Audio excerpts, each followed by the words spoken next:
আপনাকে যে যা বলে যেমন বলে শান্তি পাই, আপনি তাকে তেমন বলতে দিয়েন। তার বলাটা শুনে মুখ গুমরা করবেন না, হাসবেন, শুধু হাসবেন।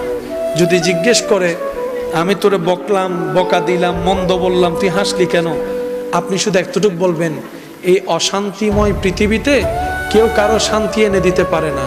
তা আমি ভাবলাম আমাকে 2টা বকা দিলে যদি তোমার মন শান্তি হয়, আমার নামে 2টা বদনাম করলে যদি তুমি শান্তি পাও, যাক আমি না হয় কষ্টই পেলাম, আমার আল্লাহর একজন বান্দাকে তো শান্তির ব্যবস্থা করে দিয়েছি, আল্লাহর একজন বান্দাকে শান্তির ব্যবস্থা করে দিয়েছি, তুমি শান্তি পাচ্ছ, এটা দেখেই আমার শান্তি লাগতেছে।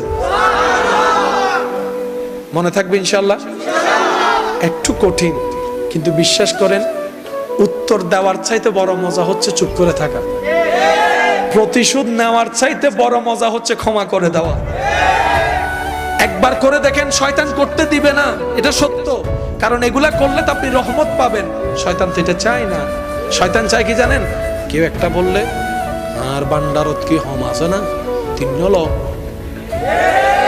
আচ্ছা, ঝগড়া করে এই পর্যন্ত কোনো সমাধান হইতে দেখছেন? আমি দেখি নাই, আপনারা দেখলে বলেন। মারামারি হয়ে কোনো সমাধান? কিন্তু নীরবতার মধ্যে যে উত্তর লুকাই আছে, বান্দা যখন উত্তর দেয় আল্লাহ তখন সেটা উত্তর দেয় না। আর বান্দা যখন রবের হুকুমের অপেক্ষা করে ধৈর্য ধরে চুপ করে থাকে, আল্লাহ সময় মতো ফেরেশতা দিয়ে উত্তর দিয়ে দেয়।